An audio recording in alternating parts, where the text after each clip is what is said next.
জয় ভগবান। আজকে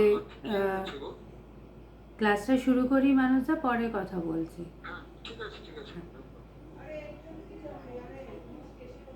আজকে সবাইকে আমি এই আধ্যাত্মিক আলোচনায় আমার সাথে যারা ফেসবুক, ইউটিউব এবং গুগল মিটে আছেন সবাইকে আমি স্বাগত জানাই।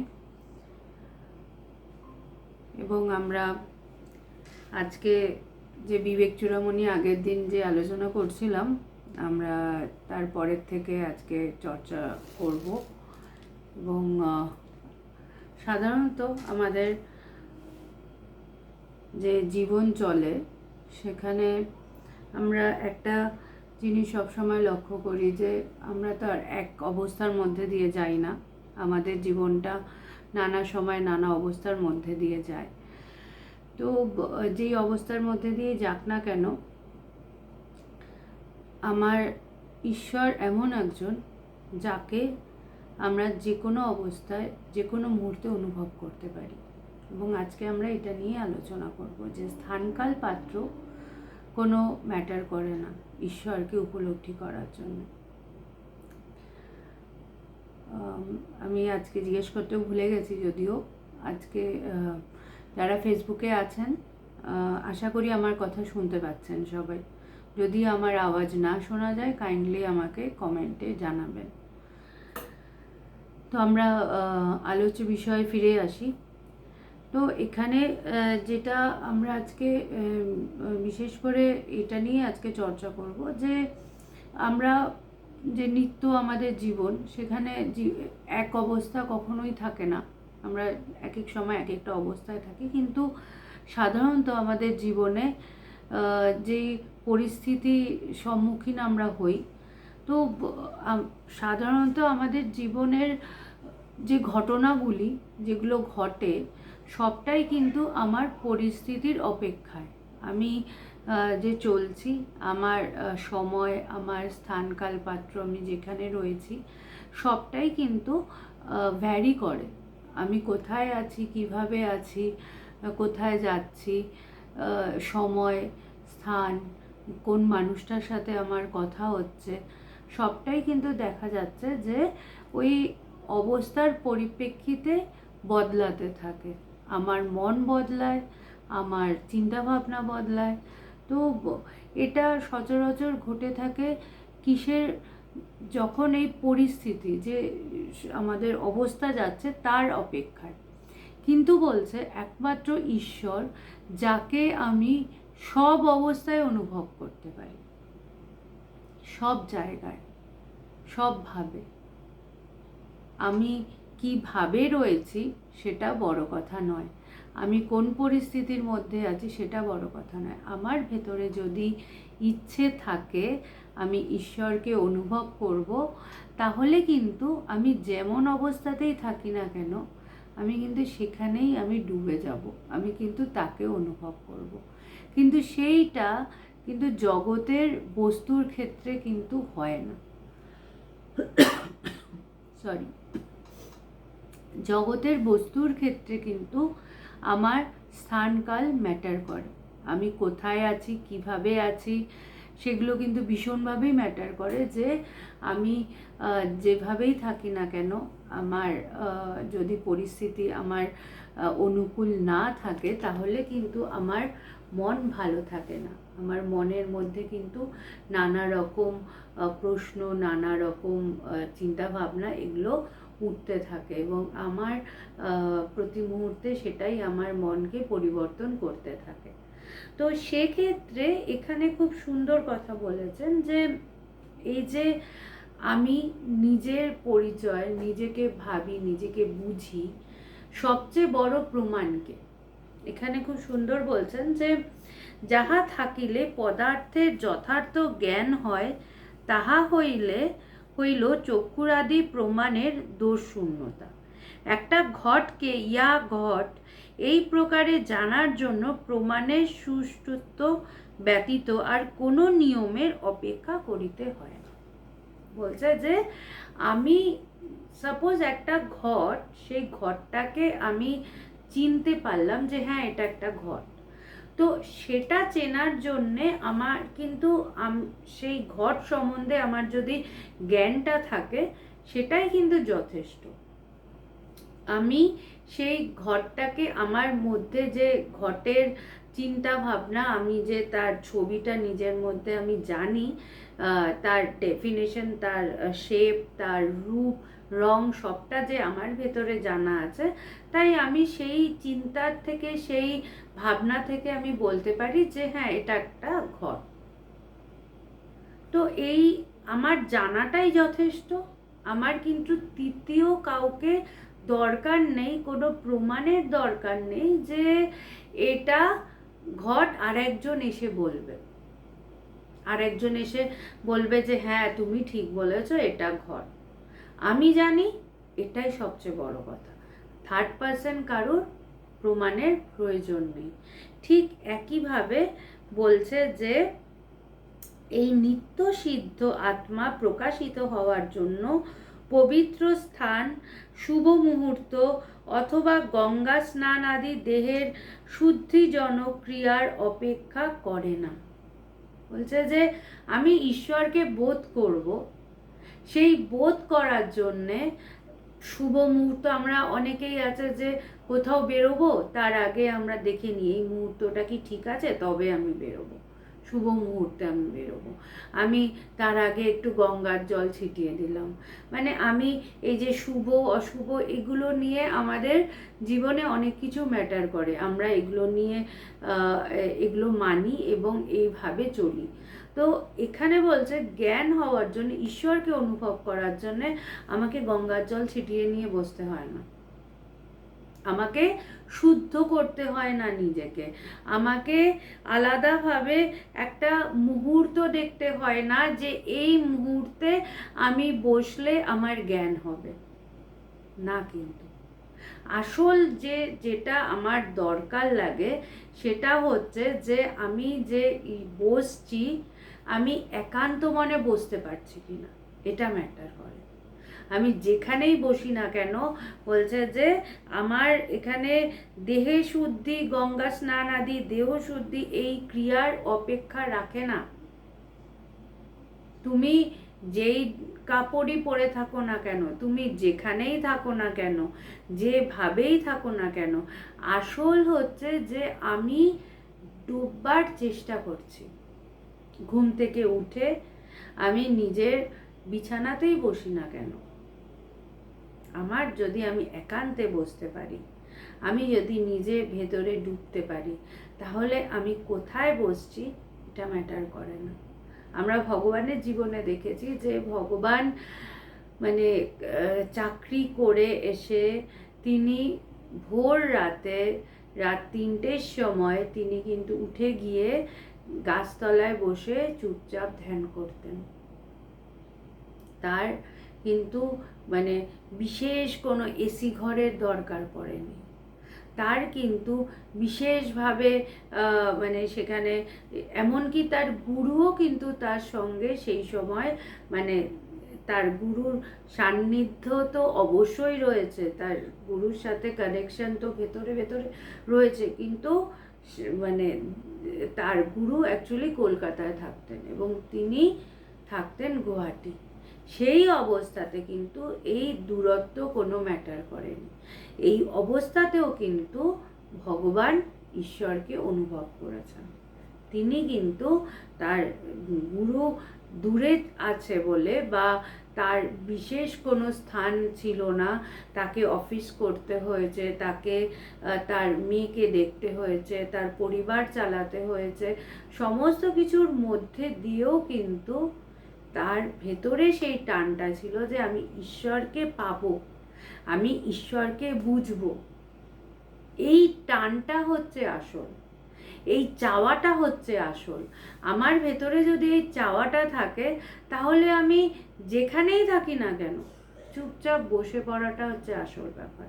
তাই এখানে বলছে যে নিত্য সিদ্ধ আত্মা, যে যাকে আমি চাইলে নিত্য অনুভব করতে পারি, তার জন্যে সময়ের অপেক্ষা রাখে না, তার জন্যে কোনো মানে অনুকূল বা প্রতিকূল অবস্থা, কি অবস্থা আছে, না, আমি ঠিক নিজের জায়গা বার করে নেব, আমি ঠিক বসে যাব, আমি ঠিক জানবো যে আমার মানে এই কথাটা বলতে গিয়ে মনে পড়ছে যে ভগবানকে আমি দেখতাম যে ভগবান যখন আমাদের বাড়ি আসতেন, তিনি মানে তার একটা ঘর থাকলেই হলো, ঘরটা তিনি আমাদের বলতেন যে আমাকে একটা জায়গা দিয়ে দিও। তিনি যেখানেই থাকুক, যেমন থাকুক, তার ভেতরে যখন টানতো, তখন কিন্তু তার কোন অবস্থায় কিভাবে আছেন সেটা নয়, তাকে সেই সময় মানে কিছু অপেক্ষা রাখতো না, তিনি তার ডুবতে হবে, তিনি ডুবে যেতেন। তাকে আমরা এভাবে দেখেছি, তিনি কিন্তু এইভাবেই প্রতি মুহূর্তে তার জীবনে আমরা দেখেছি। এই মানে এটা ভীষণভাবে আকর্ষণীয় ছিল যে কারেন্ট আছে কি নেই, সেই স্থানটা কেমন সেটা বড় কথা নয়, তার ভেতর থেকে যখন টান আসতো তিনি সেখানে ডুবে যেতেন। হয়তো বহু মানুষ তার জন্য অপেক্ষা করছে, কিন্তু সেটা কিন্তু তার মানে তার তিনি সবসময় বলতেন যে আমাকে এইটুকু সময় আমাকে দিতে হবে। যতই মানুষ অপেক্ষা করুক না কেন, তিনি সেই টানকে মানে সেটার এগেনস্টে গিয়ে কিছু করতে পারতেন না। যখন ঈশ্বর মানে সত্য এটাই হচ্ছে যে আমাদের কাজ প্রতি মুহূর্তে চেষ্টা করা, আমাদের কাজ বসা, আমাদের কাজ ডোবার জন্য চেষ্টা করা, এটা আমাদের কাজ। এবার তিনি আমাদেরকে কতটা ডুবাবেন, কোন জায়গা থেকে ফিরিয়ে দেবেন, সবটা কিন্তু তার ব্যাপার। আমার কোন দিন কতটা আমার মন শান্ত হবে, আমি মানে কি অনুভব করব, কতটা ডুববো, এই সবটা কিন্তু নির্ভর করছে তার উপরে। তাই এখানে বলছে যে আমার এই উপলব্ধি করার জন্যে প্রয়োজন নেই যে আমি দেহ শুদ্ধ করলাম কিনা, শুভ মুহূর্ত হলো কিনা। অনেক সময় মানে বিশেষ করে এখন এই মোবাইলের যুগে যেটা খুব ইম্পর্টেন্ট একটা জিনিস, যে আমরা বরঞ্চ বসার আগে মোবাইলটা সাইলেন্ট করে বসাটা ভালো। কেন, আমি যদি মোবাইলটা অন করে বসি, দেখা যাবে আমি ধ্যান করতে বসলাম, ঠিক ওই সময়তে মানে সবে মনটা একটু একটু করে শান্ত হচ্ছে, একটু জমছে, ঠিক ওই সময় একটা ফোন এলো, তো বরঞ্চ ওটা অশুভ। তাই ঈশ্বরকে ডাকার কোনো শুভ অশুভ মুহূর্ত হয় না, আসল হচ্ছে আমার চাওয়া। আমি যদি চাই, আমি যদি ঠিক করি যে আমি ডুববো, তাহলে যে কোনো অবস্থাতেই আমি ডুবতে পারি। তো তাই বলছে যে কিন্তু যথাযথ প্রমাণ উপস্থিত হইলে প্রকাশিত হন। বলছে ব্রহ্মক গুরুর উপদেশ হইতে মহাবাক্য সমূহের অর্থের যে জ্ঞান হয়, সেই জ্ঞানই আত্ম অনুভবের প্রমাণ। বলছে আমরা এই মহাবাক্য জানি যে এই অহং ব্রহ্মাস্মি, সবচেয়ে যেটা আমাদের কাছে সহজভাবে আমরা শুনি, অহং ব্রহ্মাস্মি, তত্ত্বমসি, প্রজ্ঞানাং ব্রহ্ম। এই যে আমরা এই মহাবাক্যগুলো বলছে, এই প্রত্যেকটা এই মহাবাক্যের মধ্যে দিয়ে বলা হচ্ছে যে আমি সেই ব্রহ্ম। তো যেখানে আমি বলছি, আমি উপলব্ধি করছি আমি সেই ব্রহ্ম, সেখানে আর একজনের সে বলল কি না বলল, সে কি ভাবলো, সেটার অপেক্ষা রাখে না। আমি বোধ করছি, হ্যাঁ আমি বোধ করছি, আমার এই বোধ, আমার এই অনুভূতি সবচেয়ে বড় প্রমাণ। আমার বোধের ওপরে অন্য কাউকে, যে কোনো জগতের বস্তুর জন্যে আমাদের কোনো থার্ড পার্সনকে দরকার, যে ওই মানুষটা এসে প্রমাণ দিক যে ও ওখানে আছে। এটা বা আমরা এখন সব জায়গায় ক্যামেরা লাগাচ্ছি, যে ক্যামেরাতে ধরা পড়বে ওই মানুষটা ওখান থেকে গেছে, তো আমার কাউকে একজন দরকার যে এই প্রমাণ দেবে। কিন্তু আমি আমার নিজের ভেতরে এই অনুভূতি, এটা আমার অনুভূতি, আমার কি অনুভব হচ্ছে, এর থেকে আমার যে বড় আর কেউ প্রমাণ দেওয়ার নেই, সে যেই হোক না কেন। যদি কেউ মানে বলেও যে না ও বোঝেনি, ও কিছু ও জানে না, তার মানে তার ব্যবহার, তার চলাফেরা এগুলোই প্রমাণ করে দেবে যে সে জানে কি জানে না। যেমন ভগবানকে দেখে কখনোই বোঝা যেত না যে ভগবান মানে একজন বাইরে থেকে যদি তাকে দেখা যেত তাহলে তাকে সবাই ভাবতো যে তিনি একজন সাধারণ মানুষ। আমাদের যেমন ড্রেস, এই এই গেরুয়াটা দেখে বোঝা যাচ্ছে যে হ্যাঁ আমি একজন সন্ন্যাসী, কিন্তু ভগবান তো ভীষণ সাধারণভাবে থাকতেন। তিনি আবার প্যান্ট শার্ট পরেও যেতেন। তো অনেকের এই প্রশ্ন থাকতো, তিনি তার সন্ন্যাসী শিষ্য পাশে রয়েছে, তিনি প্যান্ট শার্ট পরছেন, কিন্তু তার প্যান্ট শার্ট পরাতে তার জ্ঞানের কিন্তু কোনো তারতম্য হয়নি, বরঞ্চ তিনি ওই অবস্থাতেই কিন্তু তার নির্বিকল্প সমাধি হয়। তিনি যখন ওই প্যান্ট শার্ট পরে অফিসে যেতেন ওই সময়ে কিন্তু তার নির্বিকল্প সমাধি হয়েছে।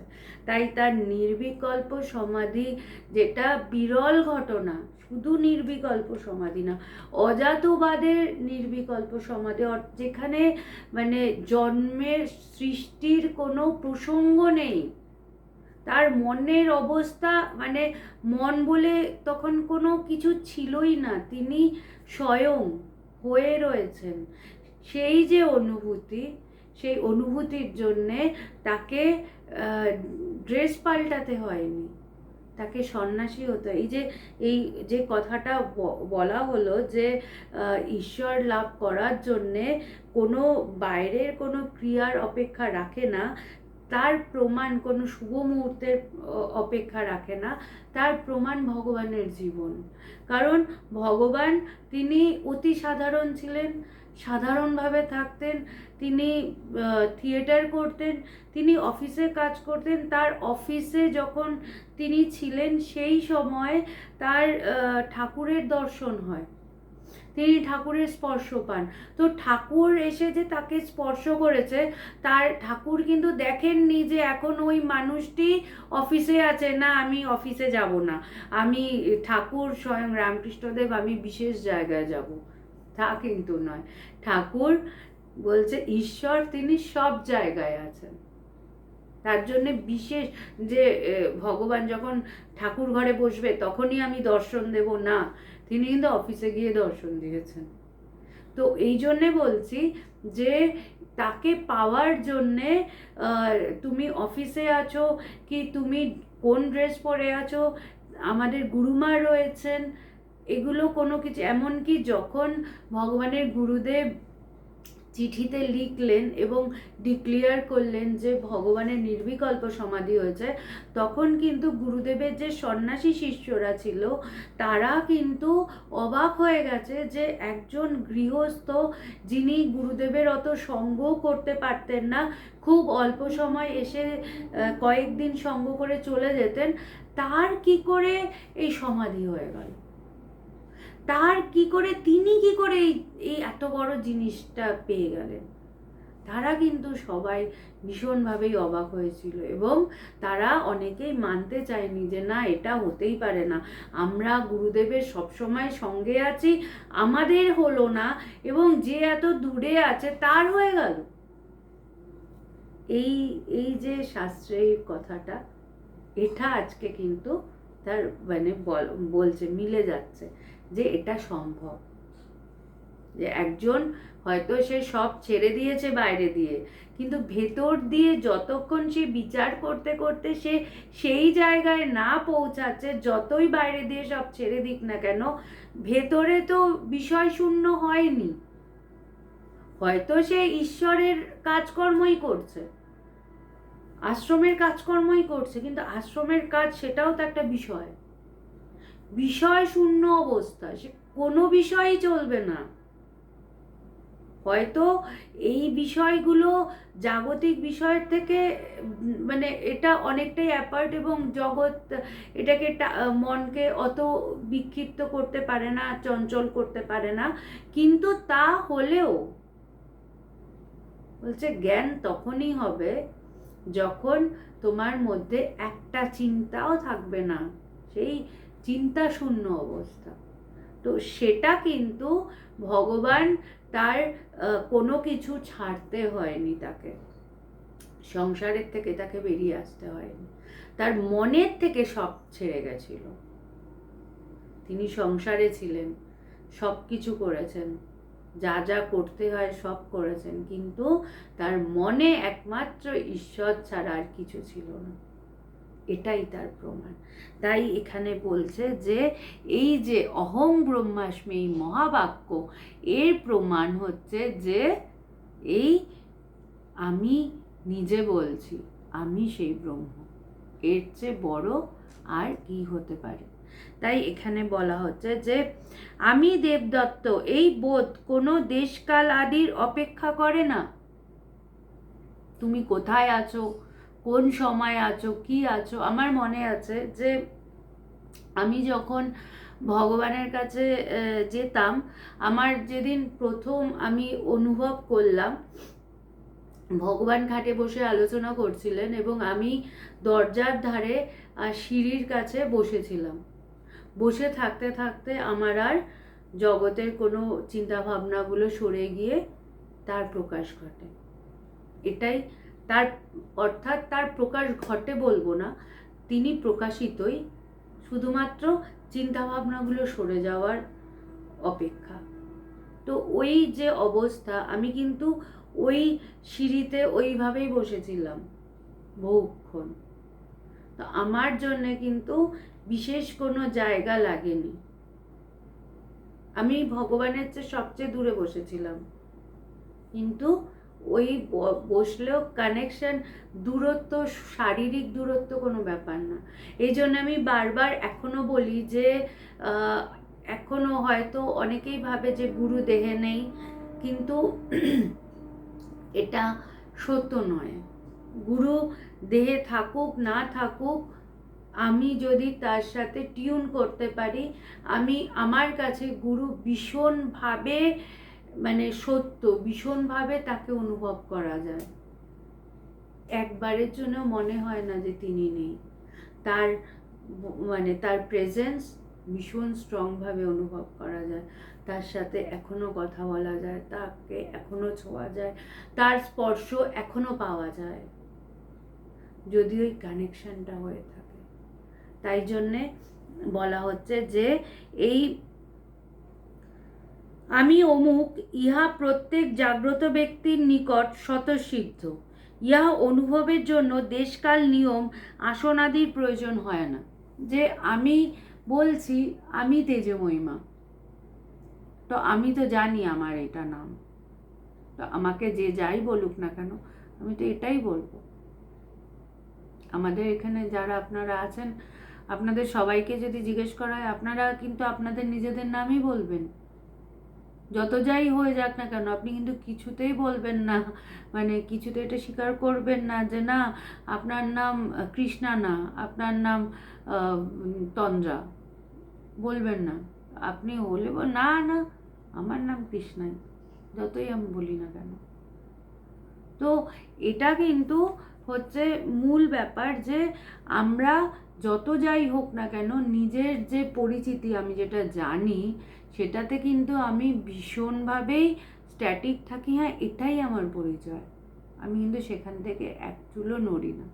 ঠিক একইভাবে আমি যখন সত্য জানি, তখন আমাকে মেরে ফেলুক, কেটে ফেলুক, যাই হোক না কেন, আমি কিন্তু সেখান থেকে সরব না।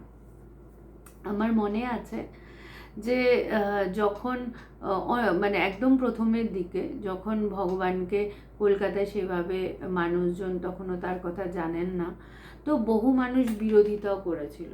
তাদের মনে হয়েছিল যে যারা আশেপাশে যেসব মানুষরা থাকতো তারা ভাবতো যে মানে যে ভগবান আমাদেরই মতো একজন শার্ট প্যান্ট পরা মানুষ ইভিনিং ওয়াকে যাচ্ছে, মর্নিং ওয়াকে যাচ্ছে, তার মধ্যে আবার বিশেষ কি ব্যাপার আছে, ইনি মনে হয় সেজে গুজে কোনো বাবাজি হয়ে লোককে ঠকাচ্ছেন। এরকম মানুষের যতক্ষণ আমি নিজে অনুভব না করছি, পাশের একটা মানুষ যদি পজিটিভই বলুক নেগেটিভই বলুক, তারা বিশ্বাস করে কিছু না কিছু ভুল করবেই। তো সেই ক্ষেত্রে সেখানেও তাই হয়। তখন আমি মানে যে সময়ের ঘটনা আমি তখন ভগবানকে অলরেডি আমি বোধ করে ফেলেছিলাম ভগবানের কৃপায়, ভাগ্যিস। কারণ ওই সময় যে মানে মানুষজন এসে নানা ঝামেলা করেছিল, তাতে অনেক মানুষ তাদের কথা বিশ্বাস করে ছিটকে গেছিল, তারা আশা বন্ধ করে দেয়। আমি একটা মোমেন্ট ছিল যে ওই সময় কেউ আসতো না, কিন্তু আমার মনে একবারের জন্য সংশয় হয়নি যে উনি ভগবান নয়। আমি কিন্তু শত বাধা সত্ত্বেও আমি কিন্তু আমার আশা বন্ধ করিনি। আমার মনে হয়নি যে উনি ভুল। কেন? আমি নিজে প্রমাণ ছিলাম, কারণ আমার অনুভূতি হয়েছিল। তাই নিজের অনুভব হওয়াটা ভীষণ জরুরি। এখানে কে কি বললো, কে কি করলো, এটা বড় কথা নয়। যে যাই বলুক না কেন, তুমি কি ভাবছো, তুমি কি বোধ করছো, এটা আসল। এবং আধ্যাত্মিক পথে একমাত্র এই পথে কিন্তু তুমি তোমার নিজের প্রমাণ হতে পারো। জগতের সব জায়গায় আমাদের সেকেন্ড পার্সনকে লাগে। ক্রিকেটে যাও, সেকেন্ড আম্পায়ার, থার্ড আম্পায়ার, এটা একজন যে দেখেছে সে আউট বললে হবে না, তা আরেকজনের থার্ড আম্পায়ারের ডিসিশন লাগে। তো এরকম থার্ড আম্পায়ার ডিসিশন আমাদের জীবনে সব জায়গায় লাগে। আমরা সবাই মানে নিজের ওপরে তো বিশ্বাস করি না, আর একজন যে বলছে তার উপরেও করি না, আরও 10টা লোক এসে বলবে আচ্ছা ও তাহলে বোধহয় ঠিকই বলছেন। কিন্তু দেখা গেছিল আমি ঠিক বলছি আর সবাই হয়তো ভুল বলছে, কিন্তু না, যেহেতু সবাই বলল তাই জন্যে সবার কথাটা 10 জন বলেছে, তাই 10 জনেরটাই ঠিক। আমি একা হয়তো ঠিক বলছি, কিন্তু সেটা গ্রাহ্য করা হবে না। কেন? তুমি একা বলেছো, তোমার একার প্রমাণে হবে না। 10 জন কি বলছে সেটা বড় কথা। কিন্তু এই ক্ষেত্রে, ঈশ্বরের ক্ষেত্রে তুমি কি অনুভব করছো, এটাই হচ্ছে সবচেয়ে বড় জিনিস। যে যাই বলুক না কেন, সময়ের সাথে সাথে তোমার অনুভূতি কিন্তু আস্তে আস্তে ঠিক জগতে প্রমাণ করে দেবে যে তুমি এক সময় যে অনুভব করেছিলে সেটা ঠিক ছিল। যেমন আমি যেই মানুষগুলো চলে গেছে, সেই ওদের কথা শুনে তারা তো লস করেইছে, আমি একা ছিলাম, আমি একা অনুভব করেছি। আমার কারুর প্রমাণের প্রয়োজন হয়নি, কারুর কথার কোনো প্রয়োজন হয়নি। আমি যে টিকে আছি আজকে ভাগ্যিস ছিলাম, তাই আমার জীবনটা এরকম। কিন্তু আমার না মাঝে মাঝে এটাও অবাক লাগে যে আমি তো সংসারের মধ্যে থেকেই এসেছি, তো আমার কাছে ডিফারেন্সটা কিন্তু ভীষণভাবে ক্লিয়ার। একটা মানুষ মানে আমি 26 বছরে আমার সন্ন্যাস হয়েছে, তো তার আগে 25 বছর অবধি তো আমি সংসারের মধ্যেই ছিলাম। তো সেখানে যে জীবনযাত্রা এবং 25 বছর পরে তারপরে যে এই যে এতগুলো বছর, প্রায় 15-16 বছর যে আমি এই জীবন যাপন করছি, এই দুটো জীবন আমার কাছে তো আই ক্যান কম্পেয়ার।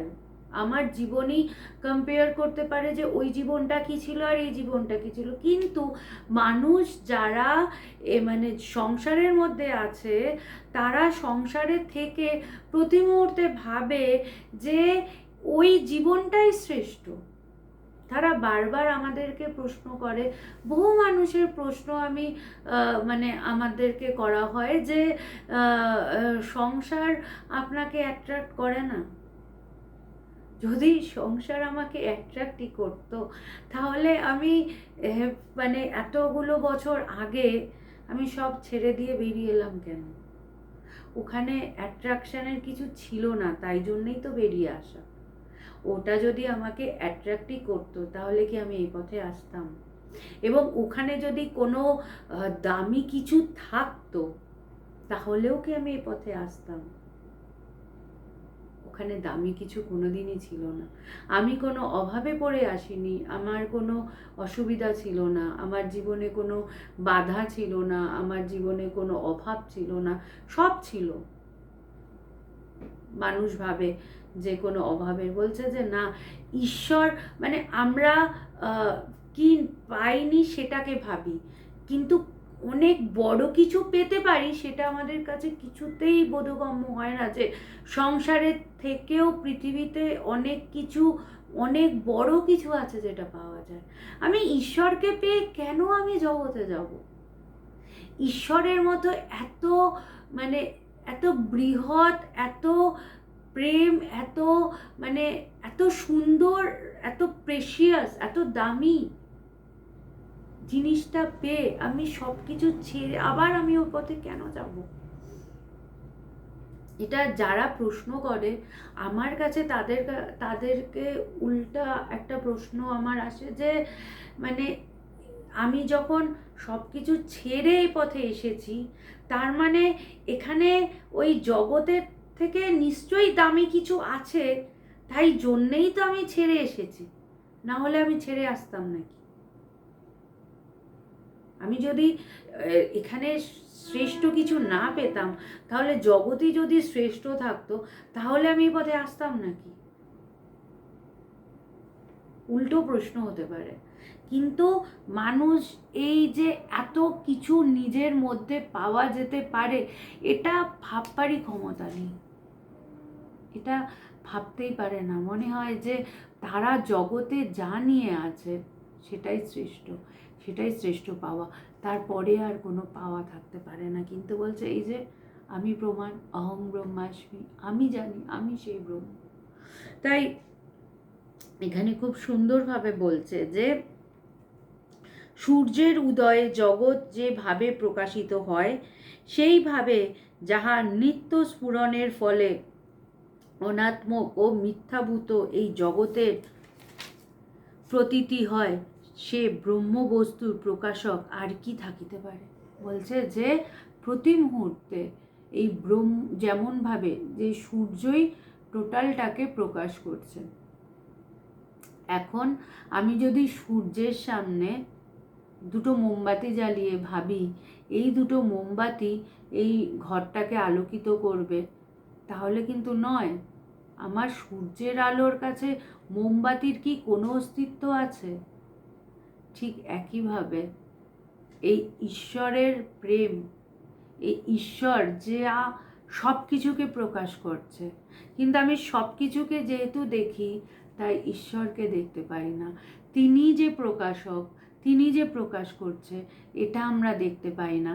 এবং আমি ঈশ্বরকে না দেখে আমার মনে হয় ঈশ্বরের কাছে এই ছোট ছোট বস্তুগুলো, সেই বস্তুগুলোকেও কিন্তু সেই স্বয়ং সেই শক্তি প্রকাশ করছে, বাট সেই শক্তিটাকে আমি উপেক্ষা করে বস্তুগুলোকে ধরছি, এবং আমার মনে হচ্ছে বস্তুগুলো বেশি দামি, কিন্তু তাকে দামি বানাচ্ছেও তো সেই এক শক্তি। এই মোবাইলটা, এই কম্পিউটারটা, এই জগতের যত দামি কিছু আছে না কেন, সেই দামি জিনিসটাকে দামি কে বানাচ্ছে? সেই এক ঈশ্বর। তো আমি তাহলে যে বানাচ্ছে সে বেশি দামি, নাকি যাকে বানাচ্ছে সে বেশি দামি হবে? আমরা বোকারা, যাকে বানাচ্ছে তাকে ধরে বসে থাকি, আর যে বানাচ্ছে, যে টোটালটাকে বানিয়েছে, তাকে ভুলে যাই।